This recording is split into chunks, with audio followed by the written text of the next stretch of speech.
ഇസ്രായേലിൻ്റെ ദൈവമായ കർത്താവ് വാഴ്ത്തപ്പെട്ടവൻ, അവിടുന്ന് തൻ്റെ ജനത്തെ സന്ദർശിച്ച് രക്ഷിച്ചിരിക്കുന്നു. ലൂക്ക 1:68. നായിനിലെ വിധവയുടെ മകനെ ഉയർപ്പിച്ച ശേഷം ജനം ഒന്നടങ്കം പ്രതികരിച്ചു, ഒരു വലിയ പ്രവാചകൻ നമ്മുടെ ഇടയിൽ ഉദയം ചെയ്തിരിക്കുന്നു, ദൈവം തൻ്റെ ജനത്തെ സന്ദർശിച്ചിരിക്കുന്നു. ലൂക്ക 7:16. അതിനാൽ ദൈവത്തിൻ്റെ ശക്തിമത്തായ ഇടപെടൽ ഉണ്ടാവുമ്പോൾ ജനത്തിൻ്റെ പ്രതികരണമായിരുന്നു ദൈവം തൻ്റെ ജനത്തെ സന്ദർശിച്ചിരിക്കുന്നു എന്നുള്ളത്. ശൂനേംകാരിയുടെ മകനെ എലീഷ ഉയർപ്പിച്ച സംഭവം 2 രാജാക്കന്മാർ 4-ാം അധ്യായം 36-37 വാക്യങ്ങളിൽ പറയുന്നുണ്ട്. ഏതാണ്ട് ഈ പശ്ചാത്തലത്തിലാണ് നായിനിലെ വിധവയുടെ മകനെ ഉയർപ്പിച്ച സംഭവം ലൂക്കാസ് സുവിശേഷകൻ വർണ്ണിച്ചിരിക്കുന്നത്. അതിനാൽ നാം ആദ്യം നമ്മുടെ പോയിൻ്റ് ആരുടെ സന്ദർശനമാണിത്? മറിയത്തിൻ്റെ സന്ദർശനമാണോ ദൈവത്തിൻ്റെ സന്ദർശനമാണോ? നമുക്ക് പറയാം, ഇത് ഒന്നാമതായി ദൈവത്തിൻ്റെ സന്ദർശനമാണ്. രണ്ടാമതായി ഇത് മിശിഹായുടെ സന്ദർശനമാണ്. മറിയത്തിൻ്റെ സന്ദർശനം എന്നതിനേക്കാൾ കർത്താവായ യേശുവാണ് ഇവിടെ സന്ദർശിക്കുന്നത്. ലൂക്ക 1:44 നാം വായിക്കുന്നു, നിന്റെ അഭിവാദന സ്വരം എൻ്റെ ചെവികളിൽ പതിച്ചപ്പോൾ ശിശു എൻ്റെ ഉദരത്തിൽ സന്തോഷത്താൽ കുതിച്ചു ചാടി. മറിയത്തിൻ്റെ സന്ദർശനം കൊണ്ട് യോഹന്നാൻ കുതിച്ചു ചാടി എന്നല്ല നമ്മൾ പറയുന്നത്. യേശുവാണ് ഇവിടെ സന്ദർശനം നടത്തുന്നത്. മറിയം ഒരു വാഹനമാണ്. മറിയത്തിൻ്റെ സ്വരം എലീശുബായുടെ കർണപുടത്തിൽ പതിച്ചപ്പോൾ അവൾ പരിശുദ്ധാത്മാവിനാൽ നിറഞ്ഞു. അതിനുശേഷം ഒരു ചെയിൻ റിയാക്ഷൻ എന്നുള്ള നിലയിൽ യോഹന്നാൻ ഉദരത്തിൽ കിടന്ന് സന്തോഷത്താൽ കുതിച്ചു ചാടി എന്ന് നാം വായിക്കുന്നു. അതിനാൽ ഇത് മേരി സെൻട്രിക് ആണോ ക്രിസ്റ്റോ സെൻട്രിക് ആണോ ഈ നറേഷൻ? തീർച്ചയായിട്ടും ക്രിസ്റ്റോ സെൻട്രിക് ആണ്. മറിയത്തിൻ്റെ റോൾ ഇവിടെ കുറച്ച് കാണിക്കുകയല്ല, നമ്മൾ അതിലേക്ക് വരും.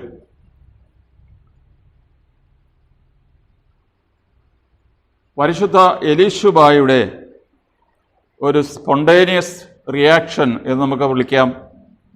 എൻ്റെ കർത്താവിൻ്റെ അമ്മ എൻ്റെ അടുത്ത് വരാനുള്ള ഭാഗ്യം എനിക്ക് എവിടെ നിന്ന്? ലൂക്ക 1:43. അവിടെ ആദ്യം പറയുന്നത് കർത്താവിൻ്റെ കാര്യമാണ്.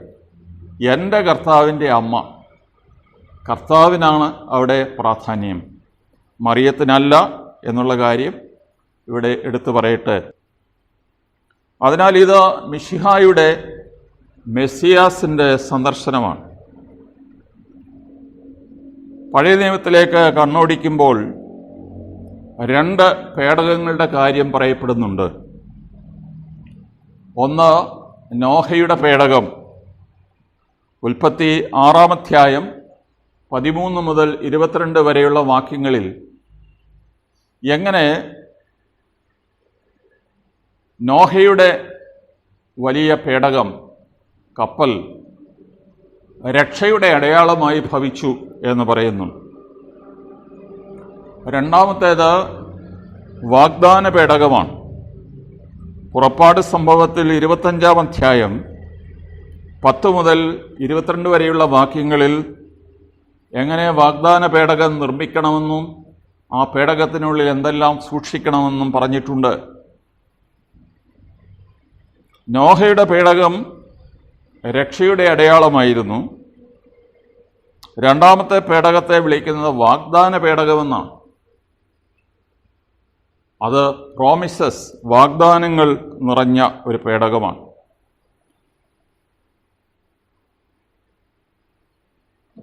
രണ്ട് ശമൂവേൽ 6:9 ഫിലിസ്ത്യരിൽ നിന്ന് പേടകം വീണ്ടെടുത്ത ദാവീദ് ഊസ എന്ന് പറയുന്ന ചെറുപ്പക്കാരന് സംഭവിച്ചത് കണ്ടപ്പോൾ ദാവീദ് പേടിച്ചു എന്ന് നാം വായിക്കുന്നു. കാളവണ്ടിയിലായിരുന്നു പേടകം കൊണ്ടുപോയിരുന്നത്. ഈ കാളവണ്ടി ചക്രം ഒരു കുഴിയിലകപ്പെട്ടപ്പോൾ ആ ഭാഗത്തേക്ക് പേടകം മറിഞ്ഞപ്പോൾ അടുത്തു നിന്ന ചെറുപ്പക്കാരൻ ഈ പേടകത്തെ കൈകൊണ്ട് താങ്ങിയതേയുള്ളൂ, അവൻ അന്നേരം തന്നെ മരിച്ചു വീണു. ആ സമയത്ത് അവിടെ ദൈവവചനം എഴുതിയിരിക്കുന്നു, ദാവീദ് ദൈവത്തോട് കോപിച്ചു. അവൻ സഹായിക്കാൻ ചെയ്തതാണ്, പേടകം താഴെ വീഴാതിരിക്കാൻ ഒന്ന് കൈത്താങ്ങ് കൊടുത്തതാണ്.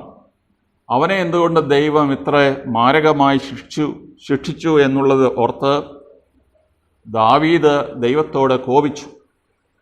കോപിക്ക് മാത്രമല്ല, അവന് ഭയമുണ്ടായി. അവൻ ചെയ്ത തെറ്റുകൾ അവൻ ഓർത്തു, വലിയ ഗൗരവമായ തെറ്റുകൾ തന്നെ. അതിനാൽ തൻ്റെ കുടുംബത്തിൽ അന്ന് ദൈവാലയം ഇല്ലായിരുന്നു എന്നുള്ളത് ഓർക്കുക, അല്ലെങ്കിൽ തൻ്റെ തലസ്ഥാനത്ത് എങ്ങനെ ദൈവത്തിൻ്റെ ഈ പരിശുദ്ധിയുടെ പേടകം കൊണ്ട് വെക്കും എന്നവൻ പേടിച്ചു. അങ്ങനെ അവൻ ഒരു താൽക്കാലികമായ ക്രമീകരണം നടത്തി. ഓബദ് ഏദോം, വാസ്തവത്തിൽ ഓബദ് ഏദോം എന്നുള്ള പേര് തന്നെ സൂചിപ്പിക്കുന്നത് അവനൊരു പുറജാതിയായിരുന്നു എന്നുള്ളതാണ്. ഏദോമിൽ നിന്നുള്ള ഓബദ്. തൽക്കാലം പേടകം ഈ പുറജാതിക്കാരൻ്റെ വീട്ടിൽ കയറ്റിവെച്ചു. 3 മാസം പേടകം അവിടെയായിരുന്നു. ഈ 3 മാസത്തിന് ശേഷം ദാവീദ് ഈ കുടുംബത്തിന് എന്ത് സംഭവിച്ചു എന്ന് തിരക്കി. അപ്പോൾ അവൻ കണ്ടു, ദൈവം ഓബേദ്-ഏദോമിനെയും അവൻ്റെ കുടുംബത്തെയും അവൻ്റെ എല്ലാ ജീവിത സാഹചര്യങ്ങളെയും സമൃദ്ധമായി അനുഗ്രഹിച്ചു എന്ന് കണ്ടപ്പോൾ ദാവീദിൻ്റെ പേടി മാറി. അവൻ വലിയ ആഘോഷത്തോടെ, ആർപ്പുവിളികളോടെ, നൃത്തങ്ങളോടെ തൻ്റെ തലസ്ഥാനത്തേക്ക് ഈ പേടകം കൊണ്ടുപോകുന്നുണ്ട്. ദാവീദ് പേടിച്ച് ഒരു ചോദ്യം ചോദിക്കുന്നുണ്ട്, how can the ark of God come to me? How can the ark of God come to me? ദൈവത്തിൻ്റെ പേടകം പാപിയായ എൻ്റെ വീട്ടിൽ എങ്ങനെ കൊണ്ട് വെക്കും? അതായിരുന്നു അവൻ്റെ പേടി. ഏതാണ്ട് അതേ ചോദ്യമാണ് എൻ്റെ കർത്താവിൻ്റെ അമ്മ എൻ്റെ അടുത്ത് വരുവാൻ എവിടുന്നാണ് എനിക്ക് ഈ ഭാഗ്യം കിട്ടിയത് എന്ന് എലീശബ ചോദിക്കുന്നത്. അങ്ങനെ മറിയാം നോഹയുടെ പേടകം, അത് രക്ഷയുടെ അടയാളമായിരുന്നു.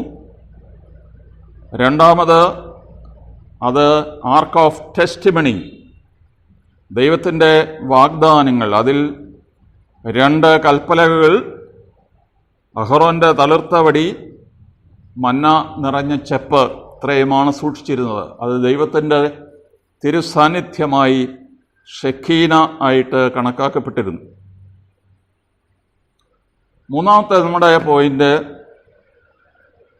നമ്മൾ പറഞ്ഞത് ഓർക്കുക, ദൈവത്തിൻ്റെ സന്ദർശനമായിരുന്നു. 2, ഇത് മെസ്സിയായുടെ സന്ദർശനമായിരുന്നു. 3, മറിയത്തിൻ്റെ സന്ദർശനം. മറിയാം എലീശബയെ സന്ദർശിക്കണമെന്ന് ദൈവം ഒരിടത്തും ആവശ്യപ്പെട്ടതായി നാം കാണുന്നില്ല. എന്നാൽ തൻ്റെ ചാർച്ചക്കാരിയായ എലീശബ വാർദ്ധക്യത്തിൽ ഗർഭവതിയായി എന്ന് കേട്ടപ്പോൾ അവൾ തിടുക്കത്തിൽ യൂദയായിലെ മലനിരകളിലേക്ക് യാത്രയായി എന്ന് നാം വായിക്കുന്നു. ഇൻ ഹേസ്റ്റ്, വളരെ തിടുക്കത്തിൽ അവൾ യാത്ര പുറപ്പെട്ടു. ഇത് യാത്രയുടെ തിടുക്കമാണോ? നമ്മൾ ശരിക്ക് ബിബ്ലിക്കലായിട്ടത് മനസ്സിലാക്കണം. അബ്രഹാമിന് ദൈവം ഒരു കൽപ്പന കൊടുത്തു. നിന്റെ മകനെ, നിന്റെ ഏകജാതനെ, നിന്റെ അരുമ മകനെ നീ എനിക്കായി ബലിയർപ്പിക്കണം. പാതിരായ്ക്ക് കിട്ടിയ ഈ ദൈവികമായ ആജ്ഞ എങ്ങനെ അബ്രഹാം അനുസരിച്ചു എന്ന് നാം വായിക്കുന്നുണ്ട്. പ്രഭാതത്തിൽ വെള്ളം വീശിയപ്പോൾ തന്നെ അവൻ വേലക്കാരെയും തൻ്റെ കുഞ്ഞിനെയും വിളിച്ചുണർത്തി വളരെ തിടുക്കത്തിൽ മോറിയ മലയിലേക്ക് യാത്രയാവുക. ഈ വളരെ വെളുപ്പിനെ വെള്ളവീശുക എന്ന് പറഞ്ഞാൽ ഉദ്ദേശം പ്രഭാതത്തിൽ 4 മണി എന്ന് നമുക്ക് സങ്കല്പിക്കാം. ഇത് മനുഷ്യരെ നല്ല ഉറക്കത്തിൽ പൂണ്ടുകിടക്കുന്ന സമയമാണ്. ആ സമയത്ത് എത്രയും വലിയ ഒരുക്കങ്ങളും ഒരു നീണ്ട യാത്രയ്ക്കുള്ള തയ്യാറെടുപ്പുകളൊക്കെ കണ്ടപ്പോൾ സാറ ചോദിക്കുന്നുണ്ട്, എനിക്ക് തോന്നുന്നു നമ്മുടെ ദുഃഖവെള്ളിയാഴ്ചയുടെ സദറായിൽ, നിങ്ങൾ എൻ്റെ മകനെയും കൊണ്ട് എങ്ങോട്ടാണ് പോകുന്നത്? അപ്പോൾ അബ്രഹാം പറയുന്നു, ദൈവത്തിനും എനിക്കും കുഞ്ഞിനുമിടയിൽ ഒരു രഹസ്യമുണ്ട്. ദൈവത്തിനും എനിക്കും കുഞ്ഞിനുമിടയ്ക്ക് ഒരു രഹസ്യമുണ്ട്. അത് നീ അറിയേണ്ട കാര്യമില്ല. അതുകൊണ്ട് സ്വന്തം ഭാര്യയുടെ അനുവാദമോ കൺസെൻറ്റോ വാങ്ങിക്കാതാണ് അവൻ ഉടനടി യാത്ര പുറപ്പെട്ടത്. അബ്രഹാമിനെ നമ്മൾ ബൈബിളിൽ അവതരിപ്പിക്കുന്നത് വിശ്വാസികളുടെ പിതാവെന്നാണ്. ഒരു വിശ്വാസിയുടെ പ്രതികരണമാണ് ദൈവത്തിൻ്റെ ഒരാജ്ഞ ലഭിച്ചാൽ ഒട്ടും സമയം നഷ്ടപ്പെടുത്താതെ അത് നിറവേറ്റുക എന്നുള്ളത്. നമ്മൾ മാലാഖമാരെ ചിത്രീകരിക്കുന്ന എപ്പോഴും ചിറകോടുകൂടിയാണ്. നമ്മുടെ ബാലിശമായ ചിന്തയാണത്, മാലാഖമാർക്ക് ചിറകുണ്ടെന്നുള്ളത്. കാരണം ദൈവത്തെപ്പോലെ തന്നെ മാലാഖമാരും അരൂപികളാണ്. അവർക്ക് രൂപമില്ല, ശരീരമില്ല. അവർക്ക് സഞ്ചരിക്കാൻ കാലുകളുടെ ആവശ്യമില്ല, പറക്കാൻ ചിറകുകളുടെ ആവശ്യമില്ല. എന്നാൽ ചിറക് സൂചിപ്പിക്കുന്നത് ഈ തിടുക്കത്തെയാണ്. മനുഷ്യൻ നടന്ന ഒരു സ്ഥലത്ത് ചെല്ലുന്നതിനേക്കാൾ എത്രയോ വേഗം ഒരു പക്ഷി പറന്ന് അവിടെ എത്തും. അതിനാൽ മാലാഖമാരുടെ ചിറക് സൂചിപ്പിക്കുന്നത് ദൈവത്തിൻ്റെ കൽപ്പന ലഭിച്ചാൽ അത് അടുത്ത സെക്കൻഡിൽ, അടുത്ത സമയത്ത് നിറവേറ്റുന്നവരാണ് എന്നുള്ളത് കൊണ്ടാണ്. ഇവിടെ വളരെ തിടുക്കത്തിൽ പരിശുദ്ധ മറിയം യാത്ര പുറപ്പെട്ടത് തൻ്റെ ചാർച്ചക്കാരിക്ക് അവളുടെ അവശതയുടെ കാലത്ത് വേണ്ട സഹായങ്ങൾ കൊടുക്കാൻ മാത്രമാണോ? ഒരു മനുഷ്യോചിതമായ, മനുഷ്യത്വപരമായ ഒരു ഇടപെടൽ മാത്രമാണോ ഇത്? അല്ല എന്ന് നമുക്ക് സ്വല്പം വായിച്ചാൽ നമുക്ക് മനസ്സിലാവും. എല്ലാ ഹ്യൂമൻ എൻകൗണ്ടേഴ്സ്, മാനുഷികമായി നമ്മുടെ കണ്ടുമുട്ടലുകളെല്ലാം തന്നെ 2 ക്രിസ്ത്യാനികൾ അവരൊരുമിച്ച് കാണുമ്പോൾ, നമ്മൾ ഒരു സ്ഥലത്ത് എവിടെയെങ്കിലും കണ്ടുമുട്ടിയാൽ ആ സമയം ദൈവത്തെ മഹത്വപ്പെടുത്തുവാനുള്ള സമയമാണ്. ദൈവത്തെക്കുറിച്ച് സാക്ഷ്യപ്പെടുത്താനുള്ള സമയമാണ്. സൊറ പറയുക, തമാശ പറയുക, സന്തോഷമായിട്ടിരിക്കുക, ഇതൊക്കെ നമ്മൾ ചെയ്യുന്നു, അത് നല്ലത് തന്നെ. എന്നാൽ 2 ക്രിസ്ത്യാനികൾ, 2 വിശ്വാസികൾ കണ്ടുമുട്ടുമ്പോൾ ദൈവത്തിൻ്റെ മുമ്പിലാണ് അവർ കണ്ടുമുട്ടുക. ദൈവത്തെ മഹത്വപ്പെടുത്തണം, ദൈവത്തെ അവർ സാക്ഷ്യപ്പെടുത്തണം.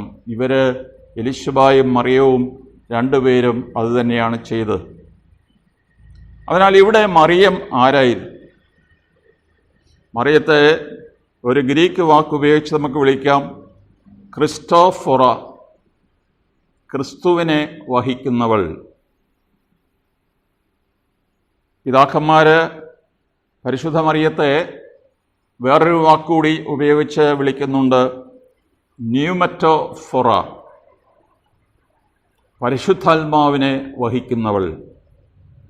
അങ്ങനെ തൻ്റെ ഉദരത്തിൽ യേശുവിനെ വഹിക്കുക മാത്രമല്ല, കൃപയാൽ പൂരിത എന്ന് പറഞ്ഞാൽ പരിശുദ്ധാത്മാവിനാലാണ് അവൾ പൂരിതയായത്. പരിശുദ്ധാത്മാവിൻ്റെ നിഴലിൽ ആവാസത്തിലാണ് അവൾ ഗർഭിണിയായി തീർന്നത്.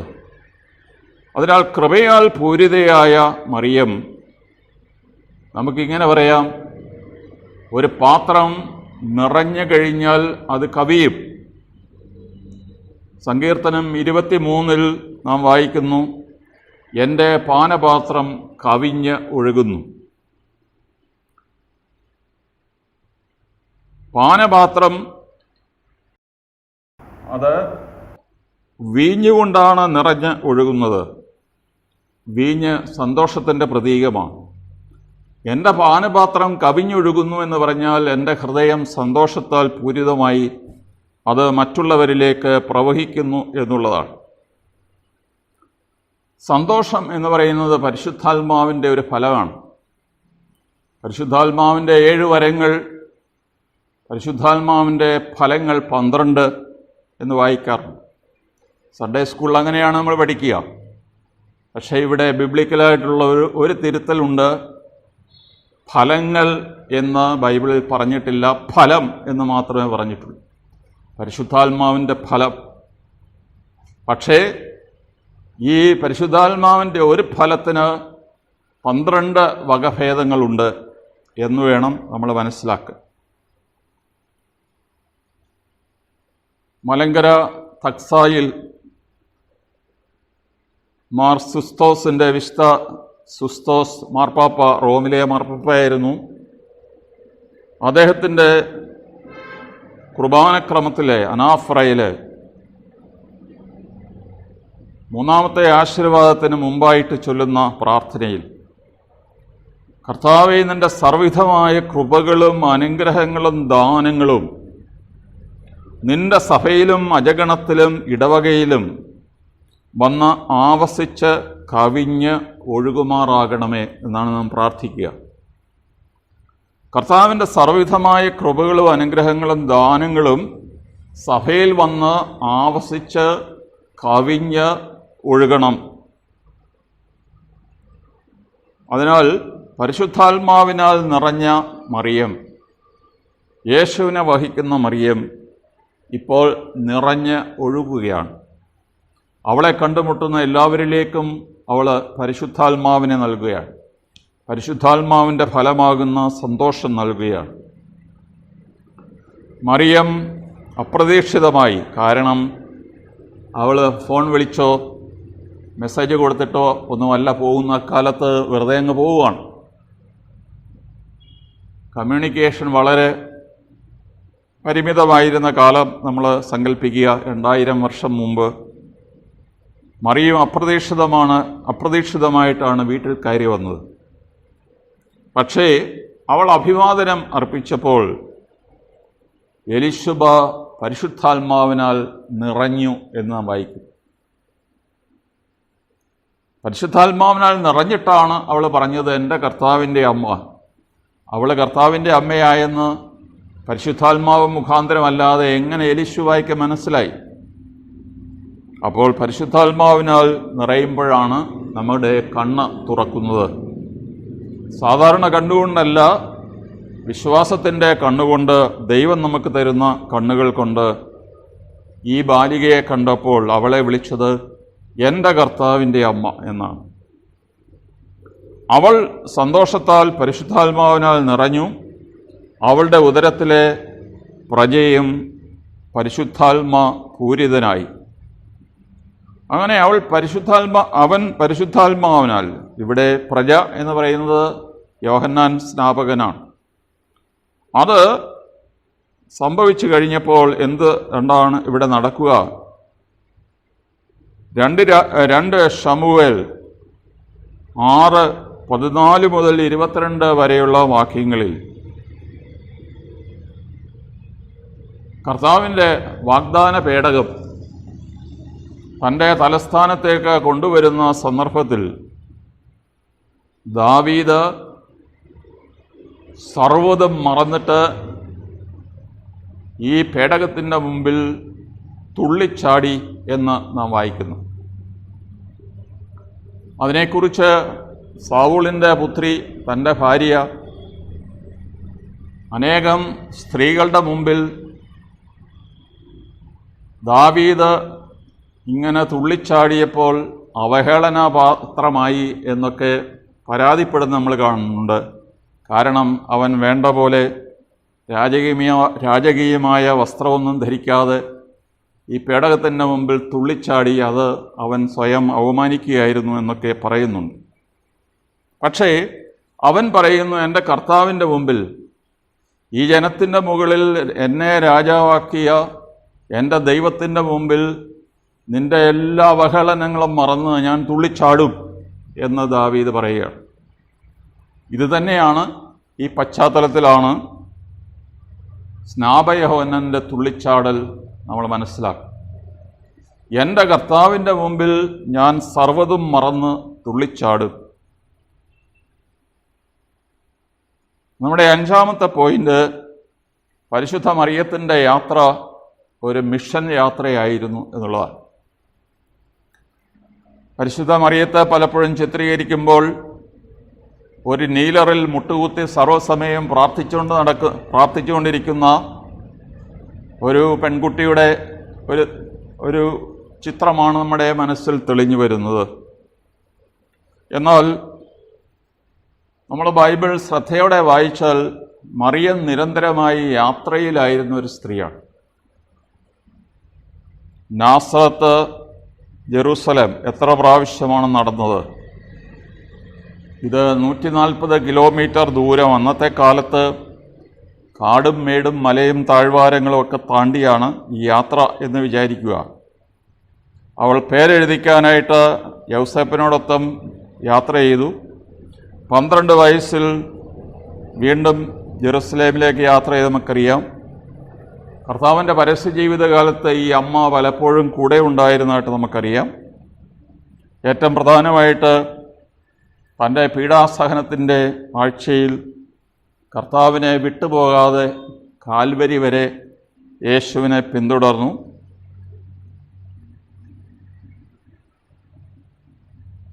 അവൾ യേശുവിൻ്റെ മരണത്തിന് ശേഷം വളരെ വിദൂരമായ എഫേസുസിലേക്ക് യോഹന്നാനോടൊപ്പം യാത്ര ചെയ്തു. അവൾ മരിക്കാറായപ്പോൾ അവൾ വീണ്ടും ജെറുസലേമിലേക്ക് വരുന്നു. ജെറുസലേമിലാണ് പരിശുദ്ധ മറിയം മരണപ്പെടുന്നത്. മറിയത്തിൻ്റെ മരണമെന്നല്ല, ഡോർമീഷൻ ഓഫ് മേരി എന്നാണ് പറയുക പിതാക്കന്മാർ. മറിയത്തിൻ്റെ ഉറക്കം, ആ ഉറക്കം നടന്ന ജെറുസലേമിലാണ്. അവിടുന്ന് അവൾ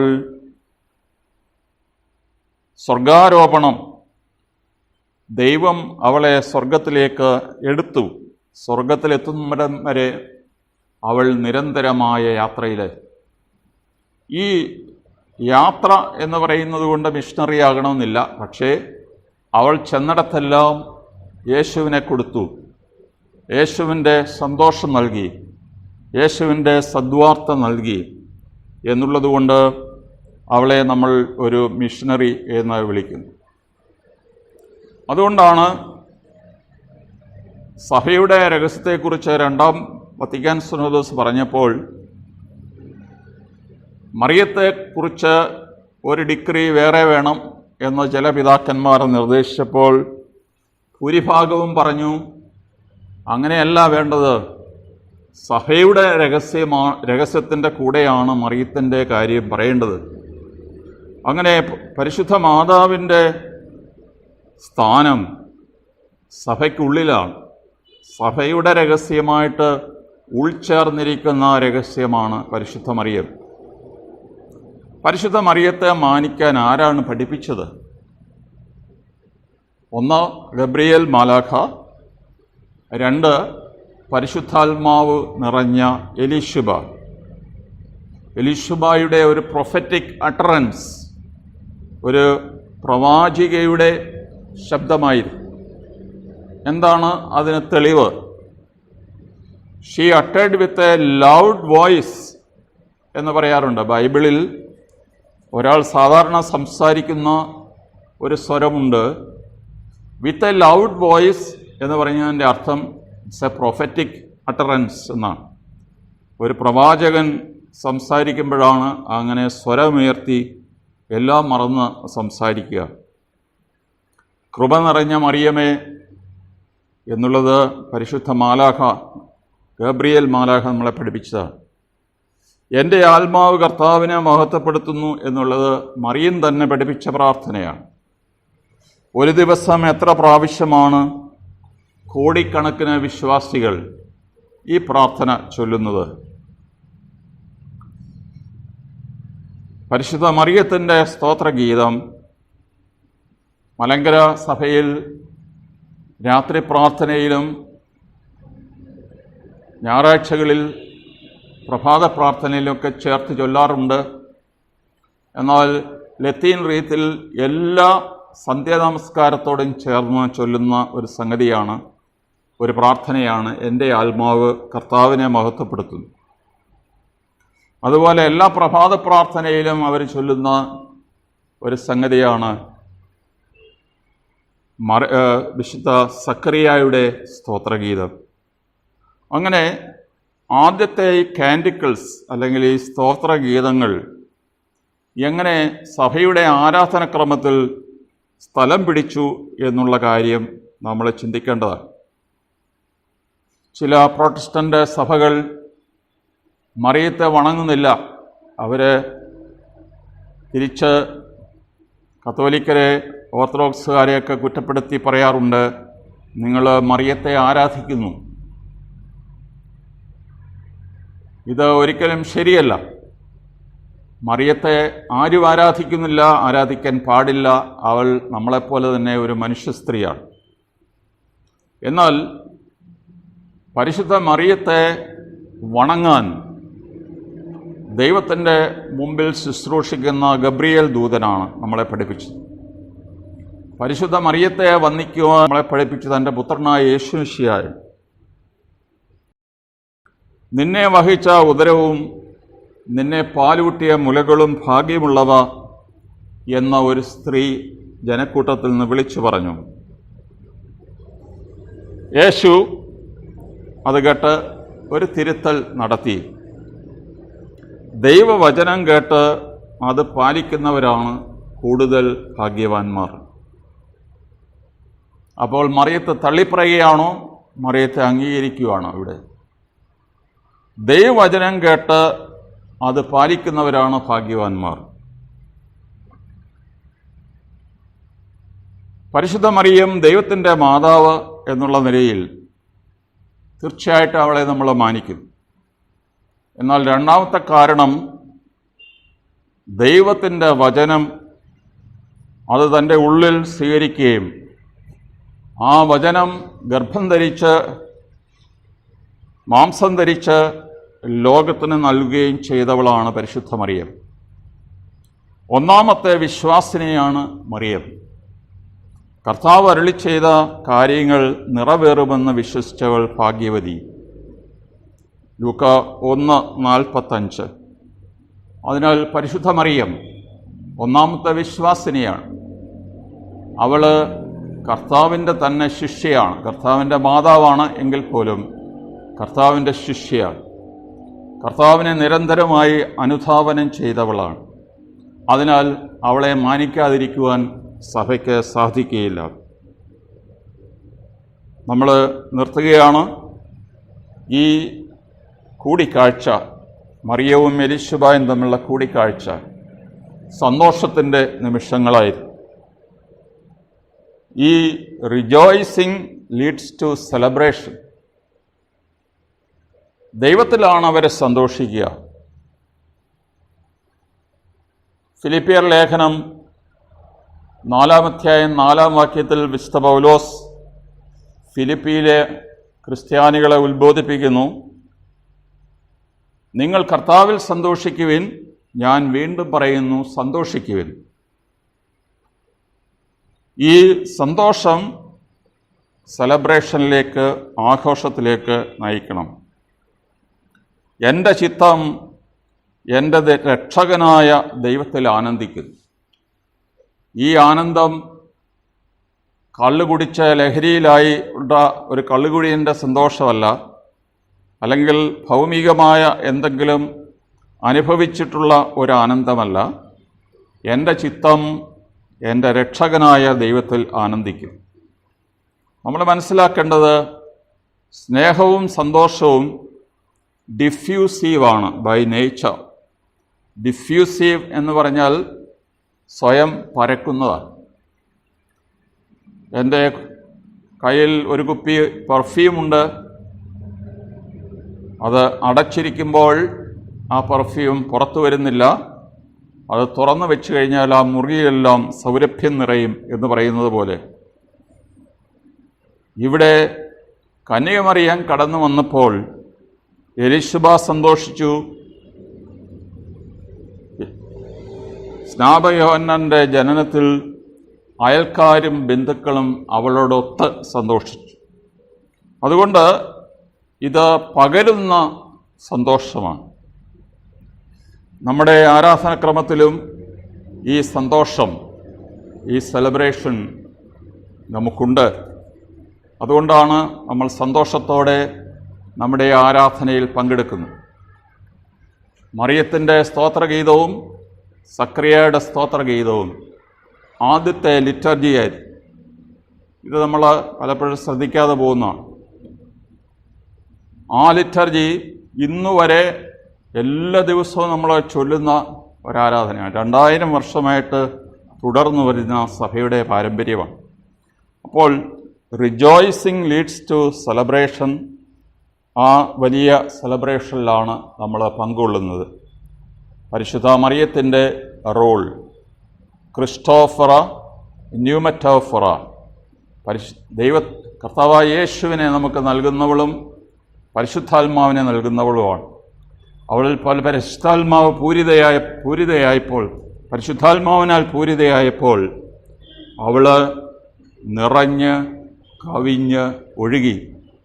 ആ പരിശുദ്ധ മറിയത്തിൻ്റെ മാധ്യസ്ഥം പ്രശ്നപൂരിതമായ നമ്മുടെ സമൂഹത്തിലും നമ്മുടെ സഭയിലും നിറഞ്ഞ് കവിഞ്ഞ് ഒഴുകാനായി നമുക്ക് പ്രാർത്ഥിക്കാം. ദൈവം നിങ്ങളെ അനുഗ്രഹിക്കട്ടെ.